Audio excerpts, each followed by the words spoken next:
we're back to That Business Show 2.0, where business becomes a show business. New episodes again each weekday morning, 9 a.m. on thatbusinessnetwork.com and made available on demand on our YouTube channel and on iTunes, as well as a lot of other podcasting sites. So wherever you're finding the program, whether you're listening or you're watching, thank you so much for taking some time to listen to our program. A lot of great information coming from this program as we talk to a variety of different business professionals each and every weekday morning on the program. Today we'll be talking with Steve Smith. He owns Growth Source Coaching, a business and executive coaching firm that works with business professionals to improve their leadership, management, operations, and marketing performances. Considered a catalyst for change by the California Business Journal, Steve has delivered a strategy-based business techniques to over 400 businesses across the United States and around the globe. So Steve, welcome to the program today. Jamie, thank you for having me. I appreciate being on. So talk to us a little bit about your career. I know you spent 30 years as a manufacturing executive. Did that lead into your career as a coach? But kind of take me through your career here. Okay, the short story on this was when I got out of college, I immediately got picked up by General Mills. It was a fascinating company to work with. I got great training, got promoted several times. That led me to the Lysol company, which is the company that moved me out to California, which is where I'm at now. I had a wonderful career. I mean, not everything was rosy, but when I look back at all the things that I did, the people that I met, just the things that I got involved in, I really couldn't have purchased a better career if that's such a thing. Right.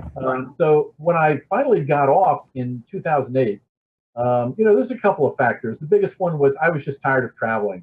For 18 years, I would leave on Sunday and I'd come back Thursday. Mm-hmm. And so when you wake up one day and realize you're living in one of the nicest places in the country. I mean, Florida is a beautiful place. Southern California is a beautiful place. One of the top 10 places people spend money to vacation. I didn't know who my neighbors were. So I thought there's got to be a better way to go with this.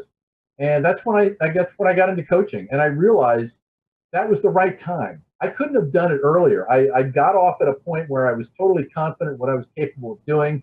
I had amassed a certain amount of knowledge and expertise. It was a great thing to roll into a business where I could help other people gain the same type of strategies, techniques, learnings, and ability to do better. And so you took your career as a manufacturing executive from General Mills, from Lysol. You had built up a lot of lessons that you had learned, and then you turned that into Growth Source Coaching. Am I correct?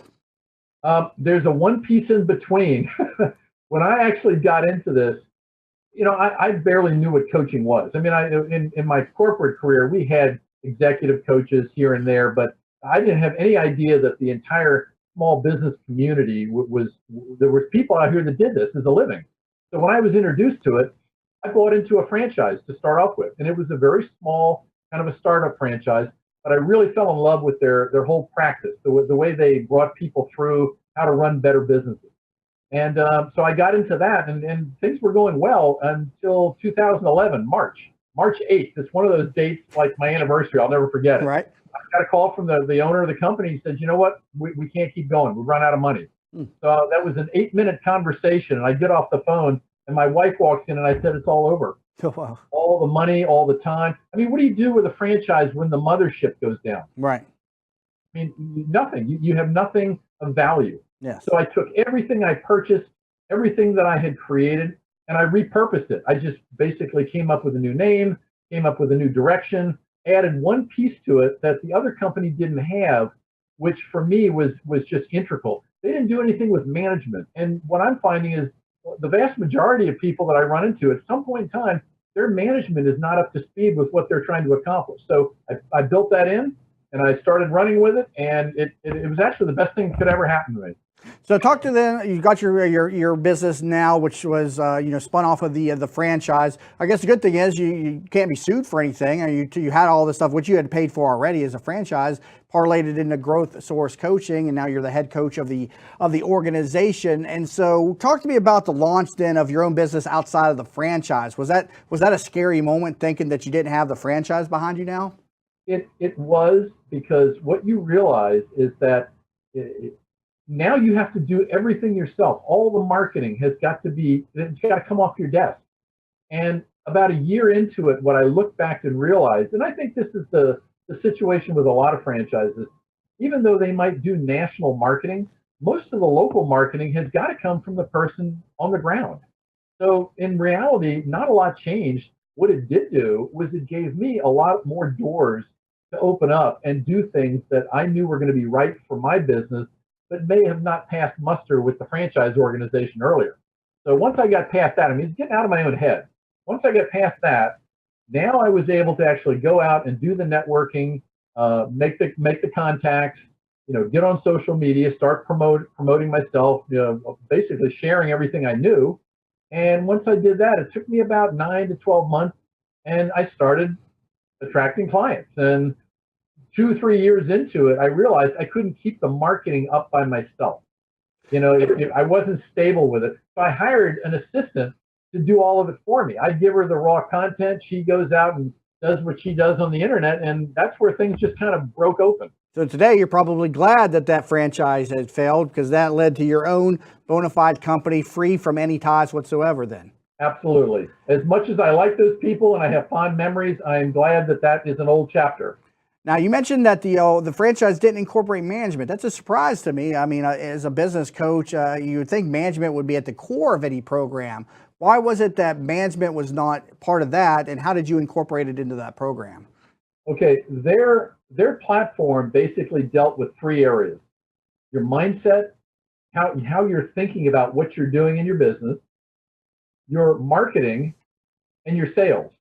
Because their whole fundamental practice was, if you're not addressing the two things that are responsible for generating revenue, it doesn't matter what else you do. If you don't have revenue, you're going to be gone. And to a certain extent, they're right.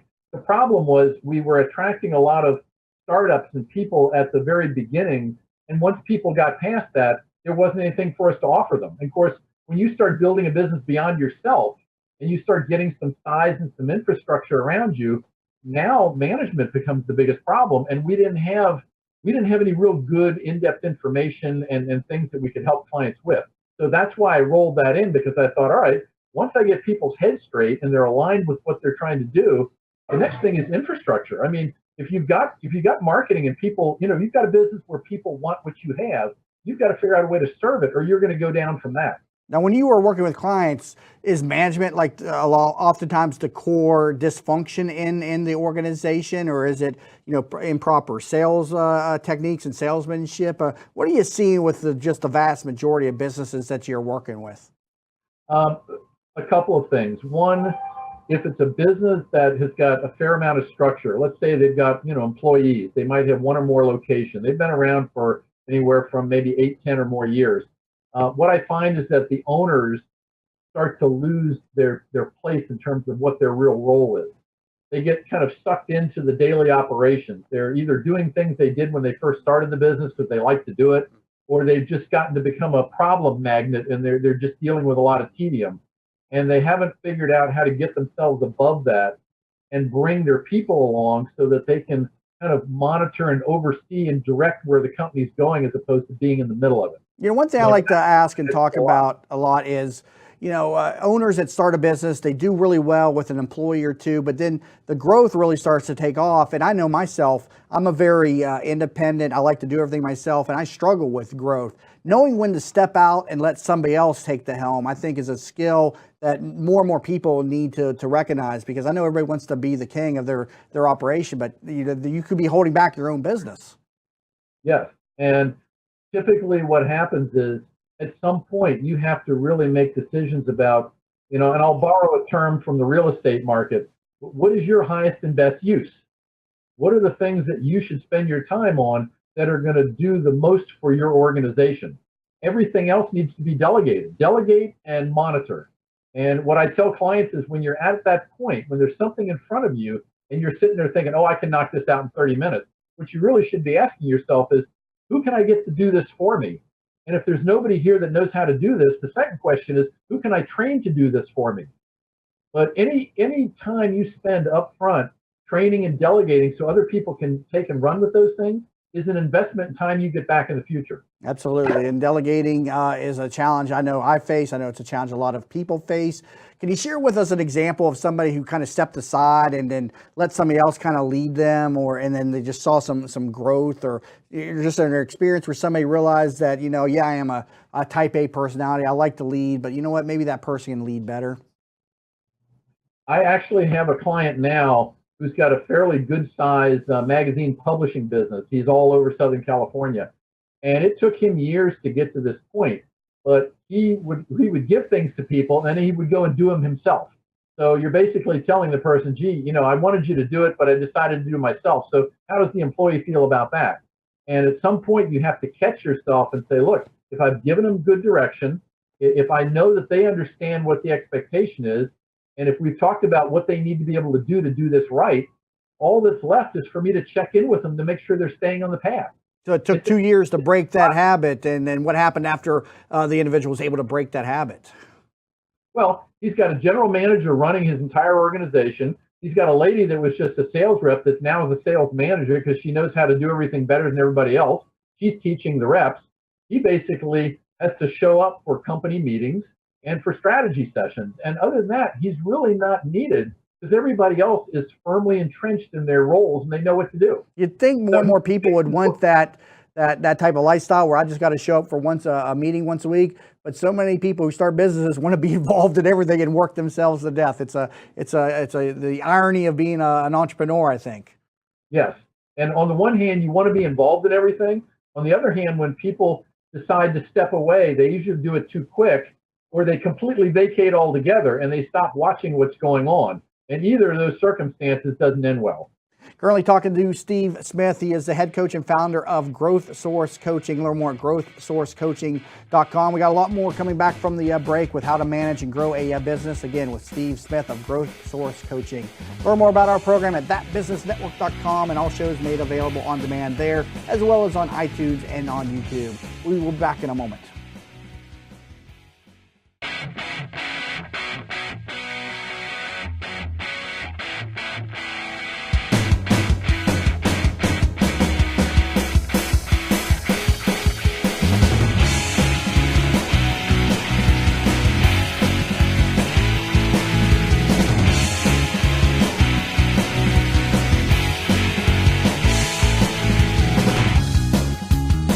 We're back to That Business Show 2.0, where business becomes show business.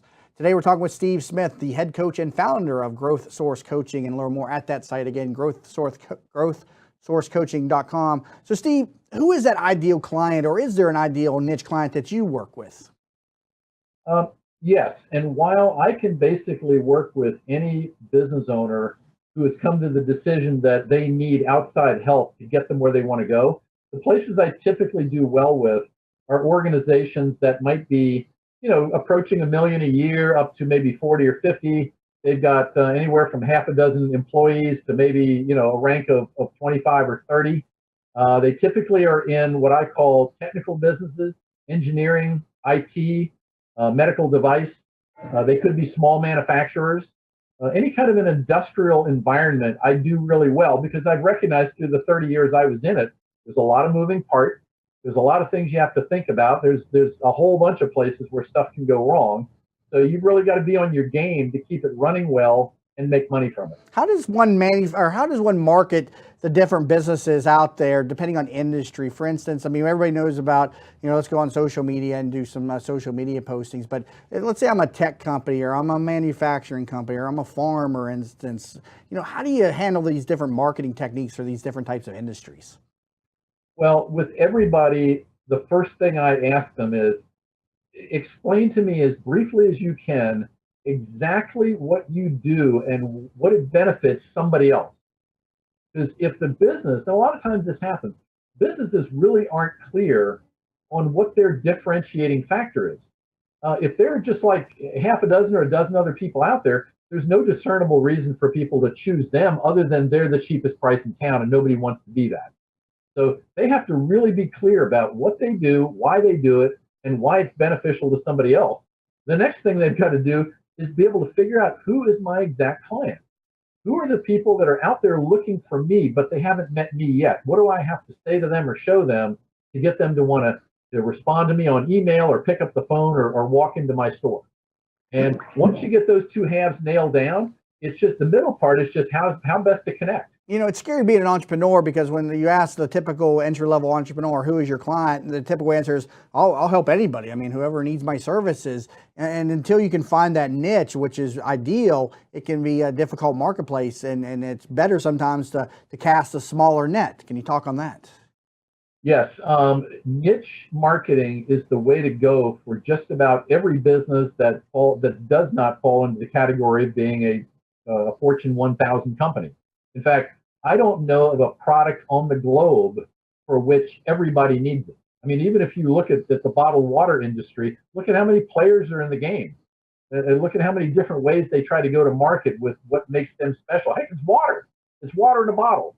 So you really have to figure out what your slice of a bigger market is so you can differentiate, because if you're not unique and special, nobody's gonna notice you. People don't notice generality. They pick up on things that resonate with what they're looking for. Now, you lead leaders as a coach and a consultant. How difficult is it to get over those dominant type A personalities when you say you're doing this wrong, you need to do it like this? Is there a period of just, coming together before people start to really act on what you tell them?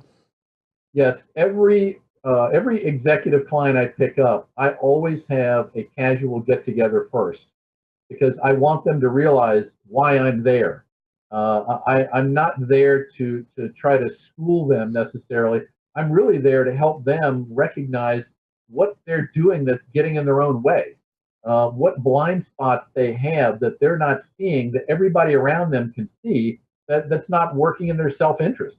So I'm that wingman, that guy that sits on their shoulder and says, okay, here's where you are. You've been here before. What happened last time? What would you do differently this time? And that's all it really is. It's constant discussions about the decisions they make, the thoughts and actions they take, and how they move themselves from here today to being a top-notch player 6 or 9 or 12 months down the road. Now, I'm on your site, growthsourcecoaching.com. You got a variety of different success stories of people that you've worked with. Let's share a couple of those with the audience. I see you've worked with a company called Logistics Worldwide, a shipping and distribution company. Talk to us about how you help them. The gentleman that runs that business contacted me, and when I asked him, I said, "Why coaching? Why now? What's important now?" He told me something that I'll never forget. He said, "I've done this. I've gone down this road 2 times before, and I failed both times. I can't afford to fail a third. I have partners. I have people that have invested. I have to be a success with this." So we started working together, and basically he had 2 problems. He had one, trying to get control of his operation, because if you know logistics, all you are is a big giant warehouse with forklifts and trucks and storage, and you're basically taking possession of other people's goods and then shipping them off to where they want to go. So you're kind of that middle person. Right. There's a lot of moving parts there. There's a lot of people issues. There's a lot of process issues. And he had to be the leader to direct how to improve that, as opposed to being the guy in the middle that was just dealing with just an onslaught of problems every single day. So for him, a lot of it was how he thought about the role that he had. And that's what caused him to be able to kind of get up above the tree line and start looking at bigger issues and saying, here's where we need to focus our time and our resources. And we worked together for about 1.5 years, and he's doing very well. The business is still there today. They're working with suppliers over in the UK. They're doing quite well. Do you find so often that people just are self-defeating? If you could just get over your own inadequacies and your own misbeliefs, that we could find more success?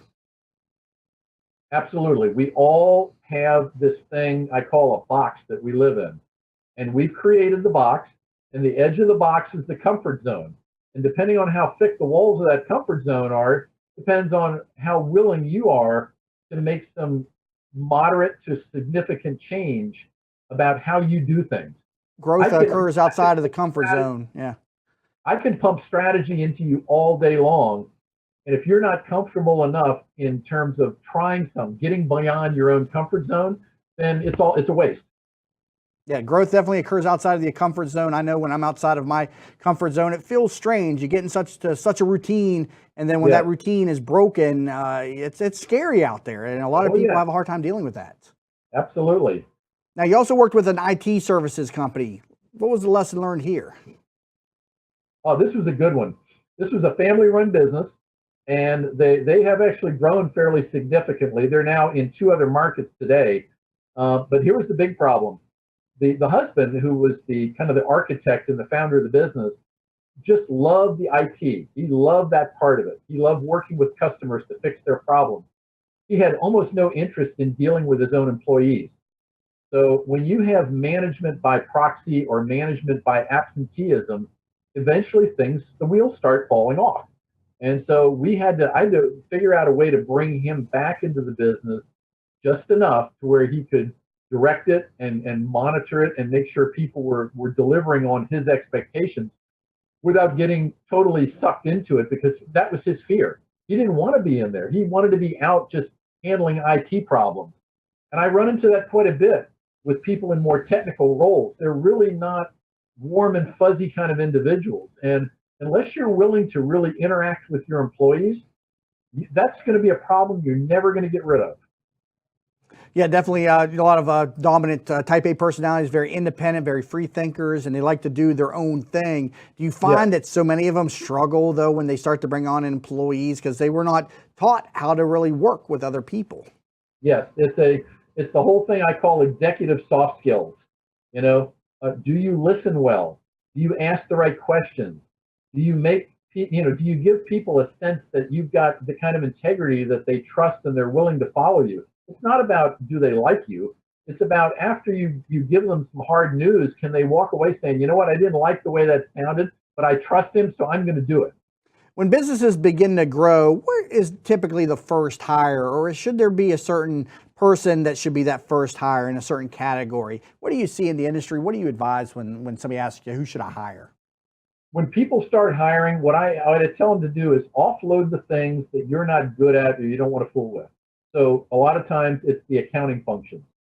Find somebody really good that can keep the numbers in front of you so you're cognizant of what's going on financially, but you don't want to have to do that yourself. If you're hiring people and you're not comfortable with that, bring on a consultant, an HR advisor, somebody that can guide you through that. Because here in California, I'm not sure about what it's like in Florida, but in California, there are minefields all over the place when it comes to hiring people. So you really need to make sure you don't make the right mistakes. IT is another one. If your business is involved in things where you have to have a good IT infrastructure and you can't afford to have somebody on staff, have a company that can remotely help you from outside, so that part you don't have to worry about. So it's those kind of things that are ancillary and important to your business running, but not essential for you to actually be doing. Got a couple minutes left. Again, Steve Smith of Growth Source Coaching based in California. Do you work with people outside of your area? Give a pitch of how you can help people and our listeners. I can basically work with anybody in the country or around the globe. All we have to do is either have a phone line, an internet connection, and be able to both speak English. All right. Well, people can reach out to you at growthsourcecoaching.com. Again, Steve Smith, the head coach and founder of the organization. Great discussion. I greatly appreciate you being with me on the program today. Jamie, thanks a lot. I had a great time, and I appreciate the opportunity. Absolutely. And again, growthsourcecoaching.com for more information. Catch new episodes of our program each weekday morning at 9 a.m. on thatbusinessnetwork.com. And please connect with us all across social media. You'll find us on facebook.com/thatbusinessshow, where we also stream the videos each and every morning via Facebook Live between 9 and 10 o'clock Eastern Standard Time. And connect with us on Twitter at thatbizshow. You've been listening to That Business Show 2.0 with your host, Jamie Maloney, where business becomes show business.